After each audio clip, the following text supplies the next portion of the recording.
बानी पीटीआई और बुशरा बीबी के खिलाफ 190 मिलियन पाउंड रेफरेंस का फैसला कुछ देर बाद सुनाया जाएगा। बुशरा बीबी अडियाला जेल पहुंच गई हैं। एहतसाब अदालत के जज नासिर जावेद राना भी अडियाला जेल में मौजूद। नैब प्रोसिक्यूशन टीम भी अडियाला जेल में मौजूद है, जबकि अडियाला जेल के अतराफ 6 थानों की इजाफी नफरी तैनात कर दी गई है। अदालत ने फिरैकैन के दलाइल मुकम्मल होने पर 18 दिसंबर को यह फैसला महफूज किया था। 3 मरतबा इस फैसले को मौखर किया गया और फैसला सुनाने की तारीखें भी तब्दील की गई हैं। पहली तारीख 23 दिसंबर, फिर 6 जनवरी और उसके बाद 13 जनवरी को फैसला सुनाया जाना था, लेकिन 13 जनवरी को बुशरा बीबी की अदालत ने अदम दस्तयाबी के बायस फैसला नहीं सुनाया जा सका। बानी पीटीआई और बुशरा बीबी पर 27 फरवरी 2024 को फर्द जुर्म आयद हुई। नैब ने ट्रायल के दौरान 35 गवाहान के बयानात रिकॉर्ड कराए। बानी पीटीआई के वकला की जानिब से 35 गवाहान पर जिरह की गई। आपको बताएं कि बानी पीटीआई और बुशरा बीबी के खिलाफ 190 मिलियन पाउंड रेफरेंस का फैसला आज कुछ देर बाद सुनाया जाएगा। चेयरमैन पीटीआई बैरिस्टर गौहर भी अडियाला जेल पहुंच चुके हैं और मीडिया से उन्होंने गुफ्तगू की। उन्होंने कहा कि जो भी फैसला होगा हम फैसला सुनने के लिए तैयार हैं और इंसाफ पर मबनी फैसला हुआ तो बानी पीटीआई रिहा होंगे। मजीद उन्होंने क्या कहा, ये आपको दिखाते हैं। फैसला जो भी होगा इंशाल्लाह ताला। आपको क्या तो फैसले की क्या फैसला आएगा?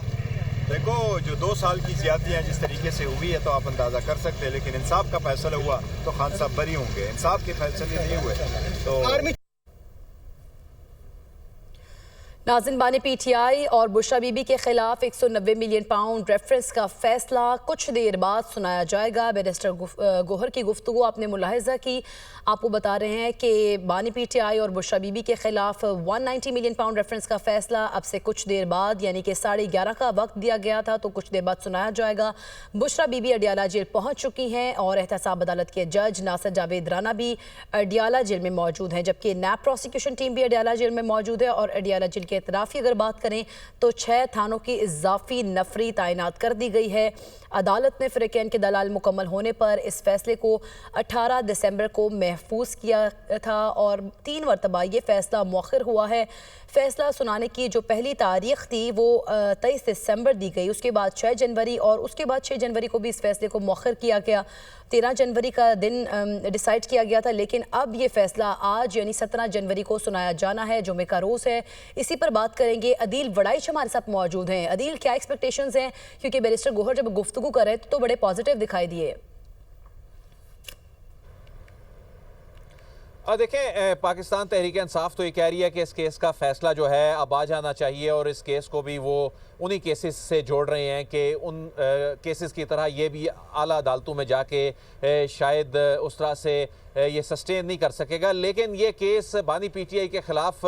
ये पहला केस है जिसका ट्रायल 1 साल से ज़ायद अरसे तक चला, जिसकी 100 से ज़ायद समातें हुई, जिसमें गवाहान पे जो जिरा के मौके थे वो सबसे ज़्यादा मरतबा दिए गए। और ये वो केस है जिसमें बहुत सी ऐसी चीज़ें जो हैं इस प्रोसीडिंग के दौरान सामने आई कि ख़ुद पाकिस्तान तहरीक इंसाफ को भी अंदाज़ा है कि इस केस में इसके जो कॉन्सिक्वेंसेस हैं वो क्या हो सकते हैं, जिसमें जो नैब का कानून है उसका जो सेक्शन 9 है उसकी जो झैली दफात के तहत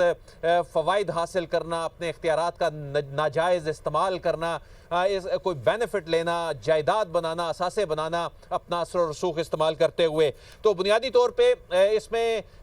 जो 8 में से जो 6 जो मुल्ज़िमान हैं वो तो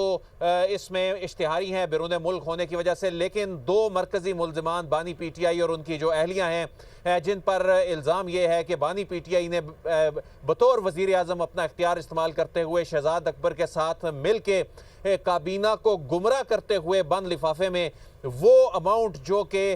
बरतानिया की नेशनल क्राइम एजेंसी ने इसको पाकिस्तान की मलकियत करार दिया था वो हुकूमत पाकिस्तान के पास आने थे, तो वो एक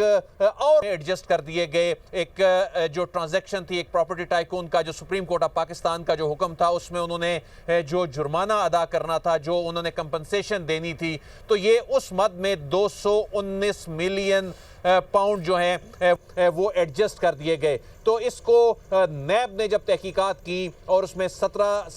दिन तक तफ्तीश होती रही और उसमें ये चीज़ सामने आई कि ये एक बदनीयती थी और उसमें ये जो 219 मिलियन पाउंड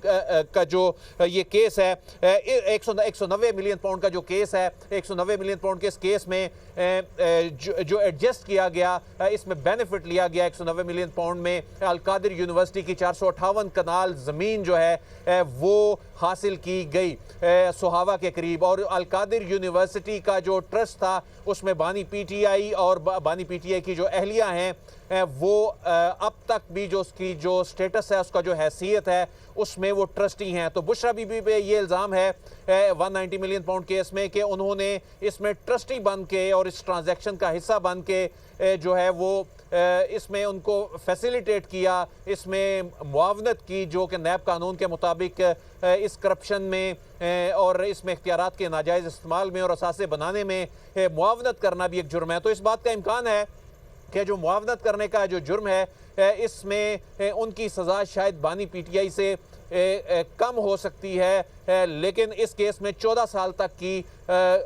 जो सज़ा है बामुशक्कत और जुर्माना और कॉन्फिस्केशन जो है जायदाद की वो भी हो सकती है। तो इसमें सिर्फ ये मामला अलकादिर यूनिवर्सिटी का ही नहीं था, बल्कि 190 मिलियन पाउंड जो था, 190 मिलियन पाउंड केस में ये मामला इस्लामाबाद में मोहड़ा नूर जो बनी गाला वहाँ पे ज़मीन जो है वो एक्वायर करने का मामला भी था। इसके अलावा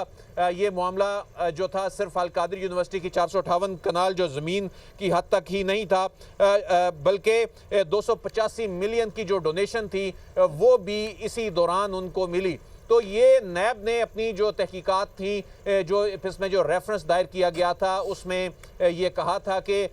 ये बिल्कुल जो सीक्वेंस ऑफ इवेंट है वो ये बताता है कि ये सीक्वेंस ऑफ इवेंट बताता है कि ये बदनीयती से काबीना जैसा फोरम उसको गुमराह करने के बाद सील बंद लिफाफे में एक गलत फैसला करा के एक बड़ी अमाउंट जो है वो 19 करोड़ पाउंड की जो रकम है उसको गैर कानूनी तौर पे एक और मद में एडजस्ट करवा के उस प्रॉपर्टी टाइकून से ये फ़ायदा उठाया गया। और ये जो फ़ायदा उठाया गया तो उसके बदले उनको अरबों रुपए मालियत की ज़मीन डोनेशन और इसके अलावा मोहड़ा नूर बनी गाला में उन्होंने इसके अलावा कुछ ज़मीन, कुछ कनाल ज़मीन जो है वो भी एक्वायर की। अच्छा, तो लेकिन अगर हम बात करें इब्तदाई तौर पर इस केस के हवाले से, तो ज़मीन ट्रांसफ़र की गई और इसके जितने बेनिफिशरी थे या ट्रस्टी थे उन तमाम को के हवाले से आज ये फैसला सुनाया जाएगा या फिर बानी पीटीआई और उनकी अहलिया के हवाले से ही फैसला सुनाया जाएगा आज? देखें, इसमें चूंकि जिन 6 लोगों ने इस केस को अवॉइड किया उनसे मुतल्लिक फैसला नहीं होगा। उनसे मुतल्लिक सिर्फ ये बता दिया जाएगा जो कि आमतौर पे होता है, क्योंकि उनसे मुतल्लिक ट्रायल ही नहीं चल सका। उनसे मुतल्लिक जिस तरह शहजाद अकबर का मामला है, जुल्फी बुखारी का मामला है, जो दीगर लोग हैं जो इस ट्रस्ट का हिस्सा हैं और इस ट्रांजैक्शन का हिस्सा हैं, जो प्रॉपर्टी टाइकून का मामला है, वो चूंकि इस प्रोसीडिंग में शामिल ही नहीं हुए। इसमें जो ये कहा जा रहा है, जो पाकिस्तान तहरीक इंसाफ की जानिब से भी ये कहा जा रहा है कि दीगर लोग चूंकि इस कार्रवाई में शामिल ही नहीं हुए तो इसलिए इस केस को आगे नहीं चलना चाहिए। लेकिन इसमें चूंकि मरकजी मुल्ज़मान में से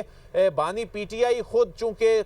काबीना के सरबराह के तौर पर इसमें मरकजी मुल्ज़िम थे और वो शामिल तफ्तीश हुए और बहुत सी ऐसी चीज़ें और एविडेंस जो है वो नैब की जानिब से पेश किया गया और इस पर बल्कि जो नैब के गवाहान थे उन पर बाकायदा जिरा हुई। तो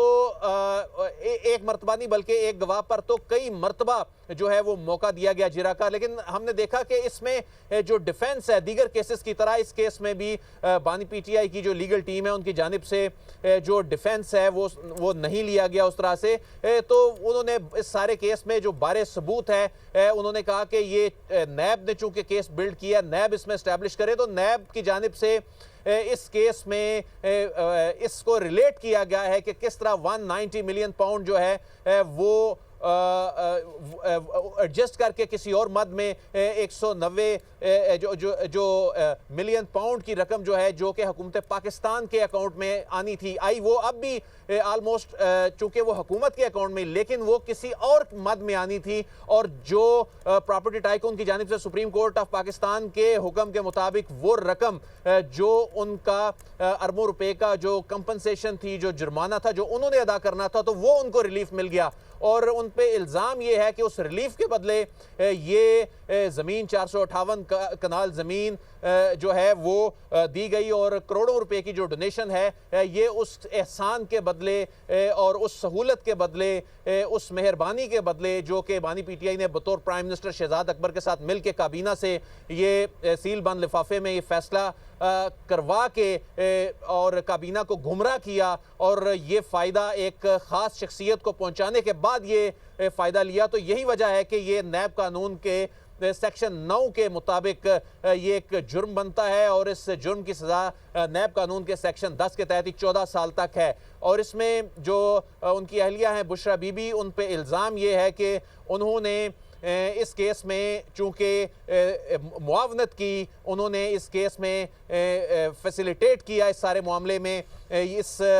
जो मुबैना करप्शन का ये जो मामला है जिसमें जायदादें बनाई गई, जिसमें एक ऐसा ट्रस्ट कायम किया गया जिसके खुद ये ट्रस्टी बने और उसके बाद इसमें करोड़ों रुपए की जो माली ताउन है ये उसका भी मामला है। जहां उनकी अपनी रिहाइश गाह है वहां पर ज़मीन एक्वायर करने का मामला है, वो भी इसमें इल्ज़ाम है कि मुबैना तौर पर उसी ग्रुप की जानिब से इन्हें दी गई, फैसिलिटेट किया गया। और ये जो तमाम सीक्वेंस ऑफ इवेंट है जिस तरह के ये बताया गया कि ये जो ट्रस्ट है ये अल कादिर यूनिवर्सिटी प्रोजेक्ट जो है ये 26 दिसंबर 2019 को